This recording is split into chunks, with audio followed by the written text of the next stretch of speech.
हमेशा कुछ कहानियों में एक खास चीज सुना करते थे, चिरंजीवी भव, चिरंजीवी रहो।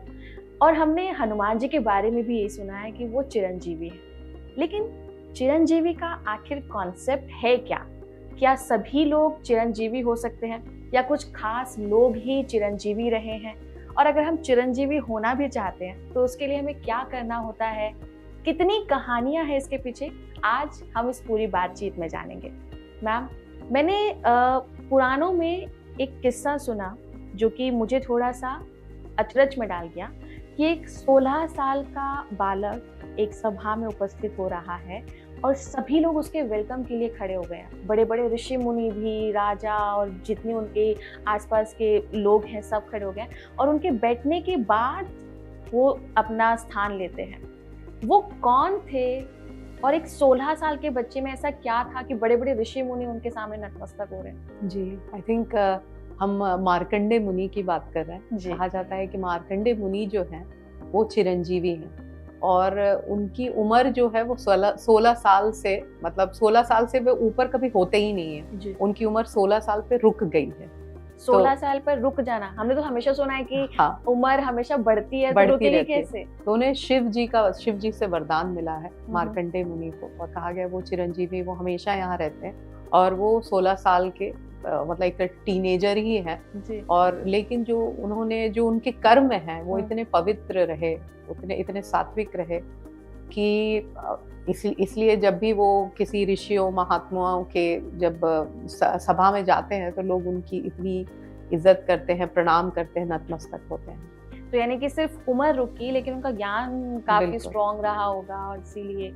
तो आपने इस पर शायद एक किताब भी लिखी है, द बॉय हु रिमेन्ड 16। तो क्या ये उसी पूरे किस्से को जी, ये मैं एक्चुअली मार्कंडे मुनि की जो का नाम है उसको जब भी मैं कभी रिसर्च करी होती पुराणों में या महाभारत में, हर जगह मार्कंडे मुनि का मतलब जब नाम बहुत जगह जिक्र है तो मुझे ऐसा लगता था कि हर जगह प्रेजेंट है। तब मुझे बड़ी क्यूरियोसिटी हुई और मैंने मार्कंडे मुनि के ऊपर पर्टिकुलर रिसर्च करना शुरू किया और मैंने देखा कि ये तो बड़ी ही इंटरेस्टिंग कहानी है और ये किस तरह से, इसलिए इसका नाम भी द बॉय हु रिमेन्ड 16, जिनकी उम्र ही नहीं बढ़ती है, 16 साल की रहती है। तो ये कथा जो है इसको बच्चों के लिए बहुत ही सिंप्लीफाइड वर्जन करके और बहुत ही इंटरेस्टिंग कहानियों के साथ हमने दर्शाया। तो मैम, ये तो बहुत ही इंटरेस्टिंग स्टोरी लग रही है क्योंकि हमने हमेशा सुना है कि अमरत्व का वरदान काफी लोगों को मिला है, लेकिन कहीं उम्र का रुक जाना लेकिन उनका जीवित रहना एक बहुत इंटरेस्टिंग किस्सा है, उसको जानना चाहूंगी। हाँ दीपिका, मार्कंडे मुनि का जो उल्लेख है ना, मार्कंडे मुनि का जो नाम है, आप बहुत जब पुराण पढ़ेंगे, महाभारत पढ़ेंगे तो हर जगह उनका नाम आता है जी। तो I was also very curious, मुझे भी लगा कि ये मार्कंडे मुनि आखिर है कौन? हर मतलब कभी कोई भी पुराण पढ़ो तो उनका नाम आता है। तो तब हमने थोड़ा सा रिसर्च किया और बहुत ही इंटरेस्टिंग कहानी आई कि ये 16 साल के ही थे, इनकी उम्र कभी बढ़ी नहीं, बहुत ही यंग ऋषि थे। और जब पढ़ने लगी तो कहानी ऐसी है कि एक मृकुंडु ऋषि थे और निसंतान थे, उनको कोई संतान नहीं थी और दोनों पति पत्नी बहुत दुखी रहते थे। तो उस दुख में वो बहुत शंकर भगवान के उपासक थे और नारद मुनि एक बार आए और उनको कहा कि आप शंकर जी से, भगवान शंकर के आप इतनी उपासना करते हैं, आप उनसे ही मांगिए, मतलब संतान आपको चाहिए, क्योंकि प्रारब्ध में इस लाइफ में आपको कोई संतान है नहीं। अच्छा। लेकिन देने वाले शंकर जी हैं जो प्रारब्ध को भी बदल सकते हैं। इम्पॉसिबल को पॉसिबल कर सकते हैं। हाँ, भगवान शिव की शक्ति है, वो कर सकते हैं। And they started like appeasing lord Shiva और उनकी पूजा की। और जब भगवान शिव आए तो उन्होंने कहा भाई 2 ऑप्शन मैं दे सकता हूँ आप लोगों को। तो एक ऑप्शन है कि या तो एक कोई मूढ़ बच्चा होगा और उसकी जो उम्र है वो बड़ी लंबी होगी, और दूसरा जो है वो जो बच्चा है वो ज्ञानी तो होगा लेकिन उसकी जो मृत्यु है वो 16 साल में हो जाएगी। अच्छा। और क्योंकि मृकुंडु ऋषि खुद ही बहुत ज्ञानी थे, बहुत काम किया था, बहुत ग्रंथों को लिखा था, तो वो चाहते थे कि भाई जो पुत्र हो ज्ञानी तो हो कम से कम, है ना। तो उन्होंने चूज किया सेकंड ऑप्शन। अब समय बीता, जो बच्चा था उसका नाम उन्होंने मार्कंडे रखा और वो समय बीतते बीते अब ऐसा समय आ गया कि भाई उसका नेक्स्ट 16वां जन्मदिन है। तो दोनों माता पिता बहुत डर रहे हैं, बहुत भयभीत हैं कि अब बच्चा मतलब किसी भी समय जा सकता है। और मार्कंडे मुनि को ये बात नहीं पता है कि मतलब ऐसी कोई मतलब सिचुएशन है कि मेरी मृत्यु हो जाएगी। वो अपना नॉर्मल लाइफ जी रहे हैं, खुश हैं, अपना पढ़ रहे हैं, लिख रहे हैं, और तब उन्हें पता चलता है कि ऐसा ऐसा है, और वो छुप के सुन लेते हैं। और कहा जाता है कि वो बचपन से अपने माता पिता से ही उन्होंने शिव की आराधना बहुत, मतलब शिव भक्त होते हैं वो। अच्छा। तो वो जाकर शिवलिंग को पकड़कर वो रोने लगते हैं कि मुझे मरना नहीं है। जैसे किसी को भी अगर ये पता चले कि भाई तुम्हें कल मरना है तो उसको कैसा लगेगा, बहुत ही भयभीत हो जाएंगे हम, किसी को जाने का मन नहीं करता है। तो बिल्कुल उसी तरह से मार्कंडे मुनि जो है वो शिवलिंग के पास जाके रोने लगते कि मुझे मृत्यु नहीं चाहिए, मुझे मरना नहीं है, मैं अपने माँ बाप को छोड़ के जाना नहीं चाहता। तो जब वो रोने लगते हैं तो कहा जाता है कि रोते रोते समय हो जाता है, मृत्यु का समय आ जाता है, और उनकी जो इंटेंसिटी होती है वो अपने आप को, जैसे जिसको बोलते हैं शरीर भाव को भूल जाते हैं, और ना वो एकदम शिव में डूब जाते हैं, इतना डूब जाते हैं कि जब यमराज आते हैं तो यमराज के दूत आते हैं तो वो बोलते हैं कि चलो अब हमारे साथ तुम्हारा समय हो गया, लेकिन वो सुन भी नहीं रहे होते हैं क्योंकि वो इतने तल्लीन होते हैं, शिवलिंग को पकड़ा रहता है ऐसे करके ना, और इतने तल्लीन रहते हैं कि वो जो दूत हैं वो उनको उठा नहीं पा रहे होते क्योंकि वो शिवलिंग को उन्होंने पकड़ा होता है। जी। तो वो अपने यमराज आते हैं, अब यमराज भी मतलब बुलाते हैं उसको कि सुनाई नहीं दे रहा है तुम्हें, तुम ये नहीं सोचो कि हम तुम्हें ले नहीं जा सकते, और वो अपना, जिसको पाश कहते हैं, जो एक रस्सी जो होती है, कहा जाता है यमराज के पास एक रस्सी है, तो वो रस्सी को बड़े जोर से मारते हैं इसको खींचने के लिए, मार्कंडे जी को खींचने के लिए, और रस्सी जो है गलती से शिवलिंग फंस जाता है उसमें। अच्छा। और जब वो खींचते हैं तो जो महादेव है उसमें एकदम बहुत जोर से गर्जन होती है, और महादेव जो है वो निकलते हैं और अपने मतलब दृष्टि से ही वो यमराज को जला के भस्म कर देते हैं। और ये भक्त को बोलते हैं कि मतलब तुम बिल्कुल मत डरो, आज से मतलब तुम्हारी उम्र बढ़ेगी नहीं, क्योंकि मैंने वरदान दिया था कि तुम 16 साल के बाद मर जाओगे, लेकिन अब मैं ही हूँ उस वरदान को रोकने का, तो क्योंकि मैंने ही दिया है तो उसको रोक यही सकते हैं कि इसके बाद तुम्हारी उम्र नहीं बढ़ेगी। हाँ, ना उम्र बढ़ेगी ना आपकी मृत्यु का टाइम आएगा। And that's how he becomes Chiranjeevi. तो फिर वो हमेशा ही रहते हैं। हर युग में वो रहते हैं। काफी इंटरेस्टिंग स्टोरी है। लेकिन आप ही के किस्से में जैसे आपने बोला कि हर इंसान मरना नहीं चाहता है, हर इंसान को मृत्यु से डर लगता है जी। आज ये पॉसिबल नहीं है कि भगवान शिव आए और किसी को ये वरदान देके जाएं कि आप तो अमर हैं, अब आपकी उम्र नहीं बढ़ेगी, लेकिन मृत्यु का भय हम मनुष्यों को आज भी बना हुआ है। इस भय को कम कैसे किया जा सकता है? क्या ऐसा कोई उपाय है या ऐसा कोई तरीका है कि हम अपने डर को खत्म कर दें और अपने जीवन को बिना डर के पूरी तरीके से जिएं? जी, इसी में जो मार्कंडे मुनि है, कहा जाता है कि जब वो एकदम शिवलिंग को पकड़ के वो एकदम देह भान को भूल कर वो एकदम तल्लीन हो जाते हैं शिव जी का नाम लेने के लिए, तब उनके मुख से कहा जाता है कि महामृत्युंजय जो मंत्र है वो निकलता है। कहा जाता है आज के युग में भी महामृत्युंजय जो है वो मृत्यु के भय को दूर कर सकता है। वो कैसे हो सकता है? एक मंत्र मृत्यु के भय जी, ये मंत्र जो है ओम त्र्यंबकम यजामहेम सुगंधिम पुष्टिवर्धनम उर्वारुकमिव बंधनात् मृत्योर मोक्षिर मामृतात्। तो ओम त्र्यंबकम, त्र्यंबकम मतलब जो जिनकी 3 आंखें हैं, जो शिव जी को याद करते हुए उन्होंने कहा कि आपकी तो 2 आंखें नहीं, तीसरी आंखें भी, 3 आंखें हैं, और यजामहम मतलब मैं आपको पूज रहा हूँ, हे शिव, हे महादेव, मैं आपको प्रार्थना कर रहा हूँ, आपको पूज रहा हूँ, और यजामहेम और सुगंधिम पुष्टिवर्धनम मतलब आपके प्रेजेंस से ये पूरा संसार जो है वो सुगंधित हो रहा है ना, और सुगंधित हो रहा, और आप पोषित करने वाले हैं, आप सबका ख्याल रखने वाले हैं। तो मृत्यु जो है मुझे मोक्ष तक लेकर जाइए। मतलब क्या? मोक्ष तक ले, तो हे शिव जी मुझे मोक्ष तक लेकर जाइए, और मेरी मतलब मैं ऐसे टूटूं जैसे एक पकी हुई ककड़ी टूटती है, अपने डाल से टूटती है। क्या मतलब हुआ कि एक होता है बस जबरदस्ती खींच के लेकर चले गए, किसी को मरने का मन नहीं है, खींच के लेकर गए, और एक है जिसने सब कुछ देख लिया, समझ लिया, तो ककड़ी जैसे पक के खुद ही टूट जाती है। यानी अपने समय के पूरा होने पर आपने जीवन ऐसे जिया, इतने तरीके से जिया, आपने सब अपने कर्म अच्छे से निभाए कि अब आपको जाने का कोई भय नहीं है ना। आप अपने मुक्ति को, आपका कोई सारे बंधन टूट गए, आपके सारे मोह के बंधन टूट गए, सारे आपके अंदर कोई कामनाएं नहीं, कोई डिजायर नहीं। तो जिस तरह से ककड़ी खुद ही पक के टूट जाती है, तो हे शिव जी मुझे भी वैसे मुक्ति चाहिए, मुझे भी, मैं बंधनों से मुक्त हो जाऊं और मैं अपने आप छूट जाए मुझसे। एक होता है छोड़ना और एक होता है छूटना, दोनों में डिटैचमेंट फील करना ना। और एक होता है जबरदस्ती आपको कोई छुड़वा रहा है कि भाई छोड़ के चलो, अब तुम्हारी टाइम हो गया। और एक होता है वो रहते रहते आपने सब कुछ देख लिया, सब कुछ कर लिया, आपकी कामनाएं खत्म हो गई, आपके अंदर कोई बंधन नहीं, कोई मोह नहीं, तो आप मुक्त हो जाते हो। तो अभी तक तो हम ऐसा सुनते आते हैं कि महामृत्युंजय मंत्र का जाप करने से आपकी उम्र बढ़ती है, आप मृत्यु को कुछ समय के लिए डिले कर सकते हो। लेकिन अभी जो आपने मतलब उसका एग्जैक्ट समझाया कि आप डिटैचमेंट को काइंड ऑफ रिक्वेस्ट कर रहे हैं कि आपका जब समय आए तो आप इजीली डिटैच हो पाए अपने इस जन्म से, इस जन्म मरण के फेर से। हाँ, मतलब क्योंकि सबसे अभी जैसे रोजमर्रा में जब हम महामृत्युंजय मंत्र पढ़ रहे हैं या कर, तो जनरली हम सुनेंगे कोई बीमार है, किसी की तबीयत खराब है, तो हम कहते हैं महामृत्युंजय का जाप करो। तो एक तो वो भय से आपको, वो शिव जी की आराधना है, क्योंकि शिव ही है जो अंत, जो जो डिस्ट्रक्शन के भगवान है, गॉड है ना, एंड करने की बात है। तो आप शिव की आराधना करते कि भाई मतलब अभी रुक जाओ थोड़ा, 20 साल बाद 25 साल बाद मुझे जीने दो उसके बाद। तो वो तो एक भय को दूर करने की बात है। लेकिन जो असली महामृत्युंजय का मंत्र है उसका मतलब ये है कि मैं जाऊं तो ऐसा ना लगे कि मुझे किसी को खींच के लेके जाना, मैं मुक्ति को प्राप्त हूँ, फिर वापस ना आऊं।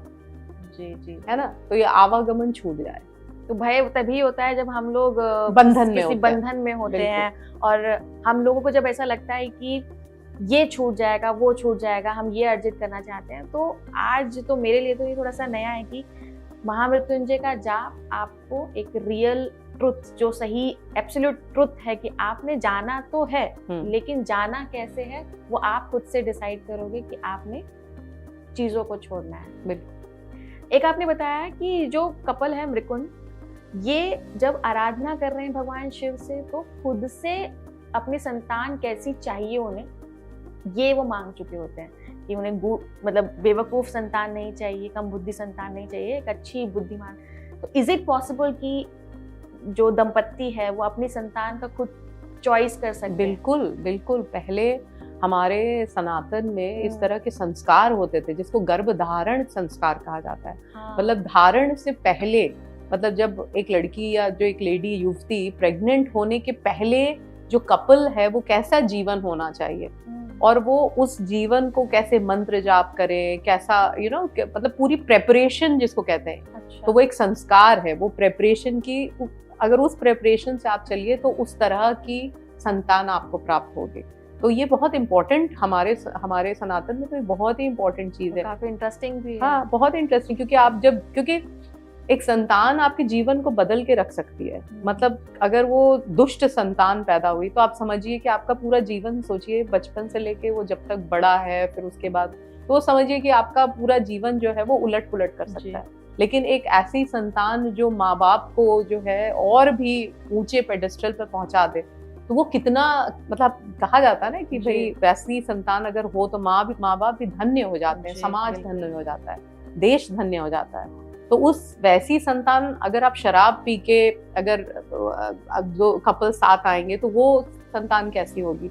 या आप गैम्बलिंग कर रहे हैं, गाली दे रहे हैं, एब्यूसिव है, उस सिचुएशन में अगर कोई औरत जो है वो प्रेग्नेंट होती है तो सोचिए कैसी संतान पैदा होगी। या जब जिस माहौल में वो प्रेग्नेंट है और घर का माहौल जो है वो बहुत ही नकारात्मक है, तो कैसी संतान होगी? वो क्या उसके अंदर जा रहा है, क्या पोषण हो रहा है? तो ये सारी चीजें डिफाइन करती है कि कैसी संतान जो है उस कपल को होगी। तो मतलब जैसा आपको फल चाहिए, पहले वैसा आपको आचरण करना पड़ेगा। बिल्कुल। सो दैट कि आप जैसा चाहते हैं वो आपके संतान बनकर आपके सामने। बिल्कुल। गर्भधारण, पुंसवान, ये सारे संस्कार जो है हमारे सनातन में दिए हुए हैं कि एक बच्चा कैसे आए, जब आ जाए तो 6 महीने पे क्या हो, 9 महीने पे क्या हो, जब 6 साल पे क्या हो, 13 साल पे क्या हो, ऐसे करके बहुत सारे संस्कार हमारे सनातन में दिया है। यानी कि वो कहावत सच हो सकती है कि आप अपना भविष्य खुद बना सकते हैं। बिल्कुल। अपने बच्चों का कैसे क्रिएट करना है, आपको बच्चों की क्या नॉलेज होनी चाहिए, क्या आचरण होना चाहिए, ये सब आप कर सकते हैं। मुझे ना बहुत इंटरेस्टिंग और रोंगटे खड़े करने वाला वो दृश्य लगा जब आप बता रहे थे कि जब मार्कंडे को ये पता चलता है कि अब ये उनका आखिरी समय है और वो जीना चाहते हैं, हम सबकी तरह ही अपनी मृत्यु से वो थोड़ा सा भयभीत हुए और उन्होंने शिवलिंग को जकड़ लिया। एक विश्वास रहा होगा उनका, क्योंकि उनको ये लगा होगा कि भगवान शिव उनकी आराधना को सुन लेंगे और मान भी लेंगे। तो इसी तरीके का विश्वास हमें भी कई बार रहता है कि हम कुछ चीज़ों का प्लान करते हैं और हम चाहते हैं कि ऐसा हो जाए। बच्चों के साथ भी होता है। तो ये जो विश्वास है, किसी पर फेथ करने वाला चीज़ है, वो चाइल्ड साइकोलॉजी पर किस तरीके से असर करता है? जो श्रद्धा है वही भगवान है। अगर किसी बच्चे के अंदर हम इस श्रद्धा को जिसको कहते हैं कि सीड जो है, बीज अगर हम रोपित कर पाए किसी बच्चे के हृदय में, तो वो बहुत ही बहादुर बच्चा होगा। ठीक है, क्योंकि हम जो मनुष्य हैं, हम अपने जीवन में अलग अलग चीज़ों पे डिपेंडेंट होते हैं। हम कैसे, मतलब अब मैं अपने शरीर पे डिपेंडेंट हूँ, या मैं अपने फिक्स डिपॉजिट पे, पैसे पे, या परिवार पे, पति पत्नी पे, भाई बहन पे। लेकिन एक हम इन सब चीज़ों से एक ऐसी ताकत है जो इन सबसे बड़ी है, जो अदृश्य सत्ता है, जो भगवान जिसको हम कहते हैं। और वो उसमें ही मतलब सारी शक्तियाँ जो हैं, वहीं से हम सब वो शक्ति पा रहे हैं। You know that God is giving us all powers. लेकिन हम छोटी छोटी चीज़ों पे, जिसको कहते हैं कि अब जैसे कोई टेबल पे मैंने अपने इसको अड़ाया, अपने हाथों को अड़ा के मैं खड़े होने चाहती हूँ, लेकिन अगर वो टेबल हिलने वाला है तो मैं किसी समय भी गिर सकती हूँ। तो ये मेरी पैसे, मेरे रिलेशंस, मेरा ये शरीर, मेरी बुद्धि किसी समय भी आपको धोखा दे सकता है ना? दे सकते हैं कि नहीं? किसी समय भी आपको चोट लग सकती है, आपका शरीर मेंटली आपको कभी भी कुछ हो सकता है। कोई भी बीमारी, कुछ भी, रिलेशनशिप्स, कोई कभी, आज तो ऐसे ऐसे रिलेशनशिप हैं जो धोखा दे रहे हैं, भाई बहन, माँ बाप, पति पत्नी, सब जगह में कलयुग में हम देख रहे हैं कि किसी ना किसी तरह का क्लेश चल रहा है। तो अगर आप बच्चे को ये समझा सके कि ये सारी चीजों पे डिपेंडेंट नहीं होना है, ये सब हैं, they are caretakers, love them, appreciate them, respect them, but जो अल्टीमेट चीज है जिसके ऊपर आपको डिपेंडेंट होना है, वो ये जो ब्रह्मांडीय सत्ता है, उसको आप किसी भी स्वरूप में बोल सकते हैं। आप उसको, अगर उस बच्चे के अंदर आपने हनुमान की भक्ति रख दी, तो भगवान को वो हनुमान के स्वरूप में देख रहा है। आपने शिव जी के नाम पे उसको कह दिया कि यही भगवान है तुम्हारे लिए, और वो श्रद्धा उसके अंदर अटूट है कि यही भगवान है, कोई भी प्रॉब्लम होगा यही मेरी मदद करेंगे। तो वो शक्ति इतनी, जिसको बोलते प्रखर है, इतनी महान है कि वो बच्चे के अंदर अगर 100%, जिसको कहते हैं कि अगर फेथ है कि मुझे कुछ होगा तो ये मुझे मेरी मदद करने आएंगे, तो वो एक्चुअली होती है, वो चीज़ होगी। और वो हर जगह है। मतलब अगर मैं यूएस चली जाऊं, अगर मैं फॉर एग्जांपल मेरा बच्चा यूएस चले जाए और कोई प्रॉब्लम आए, तो मम्मी कितनी बार दौड़ के जा सकती है, उसको प्लेन पकड़ लेना पड़ेगा, वहां तक जाना पड़ेगा, तभी वो। लेकिन वो शक्ति जो है, जो अदृश्य शक्ति है, वो हर जगह है, हर जगह वो मौजूद है। उसको बुलाने के लिए आपको कहीं ट्रैवल करने की जरूरत नहीं है। आप घर में बैठो, बाजार में रहो, कहीं घूम रहे हो, कोई कहीं पे भी हो, वो शक्ति आपके काम आ सकती है। तो अगर उस शक्ति की जिसको फेथ, जो आपने कहा श्रद्धा, उस शक्ति में अगर हम बच्चे की श्रद्धा डालते हैं, तो वो दिस इज अमेजिंग। इससे ज्यादा, जिसको कहते हैं कि अगर कोई बच्चे के अंदर आपने ये डाल दिया ना, तो उसके बाद से फिर आपको उसको बहुत ज्यादा कुछ सिखाने की जरूरत नहीं है। फिर वो मतलब वो फुली इंडिपेंडेंट बच्चा है। इसको फ्रीडम कहते हैं। अब वो दुनिया की चीजों पे डिपेंडेंट ही नहीं है कि मुझे पैसा खुश करेगा, मुझे गाड़ी खुश करेगी, मुझे नाम खुश करेगा। उसको पता है कि डिपेंडेंट होना है तो किस पे होना है। पर विश्वास और अंधविश्वास में बराबर एक फर्क होता है। उसको कैसे पहचानेंगे? बच्चा ये कैसे पहचाने, या जब वो बच्चा बड़ा हो रहा है इस विश्वास के साथ कि हाँ, ये अभी जो उसको पैसा, धन दौलत, घर, बड़ा घर, गाड़ी ऐसे दिख रहा है, ये तो टेम्पररी है, इससे आगे बढ़ना है। लेकिन कभी कभी हमने देखा है कि वो अंधविश्वास की तरफ लोग बढ़ जाते हैं। कुछ लोग, हम सामने भी बहुत सारे एक से एग्जाम्पल हैं। वहाँ कैसे रुकना है अपने को? बहुत सही तरीके से बच्चे के अंदर श्रद्धा को डेवलप करना है। और बहुत ज्यादा, मतलब अगर हम रिचुअल्स और ये सारी चीजें सिखा सकते हैं बच्चे को, लेकिन मतलब बहुत ज्यादा कंफ्यूज नहीं करना है। उसको कहना है कि बस एक ही सुपर पावर है, उसका कोई फॉर्म नहीं है, वो फॉर्मलेस है। तो कोई उसको नानक कहता है, कोई उसको शिव जी कहता है, कोई उसको कृष्ण जी कहता है। तो वो कोई भी स्वरूप ले सकता है। तो आप अपना फेवरेट स्वरूप को चूज करके और उसमें आप उसको एकदम केंद्रित कर सकते हैं। और ये सारी चीजें अभ्यास की बात है। मतलब बच्चा जो है वो माँ पर पूरी तरह से श्रद्धा रखता है, उसको पता है कि मुझे चोट लगेगी तो मम्मी है, मुझे भूख लगेगी तो मम्मी है, सुलाने के लिए मम्मी है, खिलाने के लिए मम्मी है। तो वो श्रद्धा है, उसको फेथ है कि मेरी मम्मी है। क्योंकि वो बार बार टेस्ट करता है, वो रोता है तो मम्मी आ जाती है, उसे भूख लगती है तो मम्मी आ जाती है।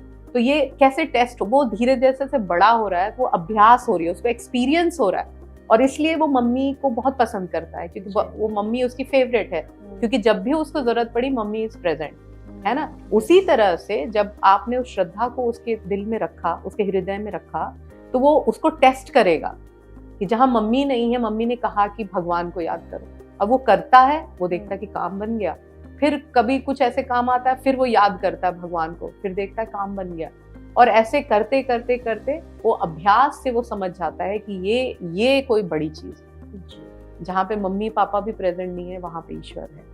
और इसके साथ ये भी हो सकता है कि जब आप अपने बच्चे को किसी चीज में विश्वास दिला रहे हैं, तो उसके लिए ना सिर्फ आपके बच्चे को प्रैक्टिस करनी है, बल्कि आपको भी सेम चीज़ पर प्रैक्टिस करनी है। क्योंकि हमने देखा है कि आप जितना चीज़ों में विश्वास रखेंगे, जितना अच्छे से आप उसको प्रैक्टिस करेंगे, वही सेम चीज़ बच्चा भी सीखेगा, और बच्चा फिर इसको मल्टीप्लाई करना शुरू करेगा।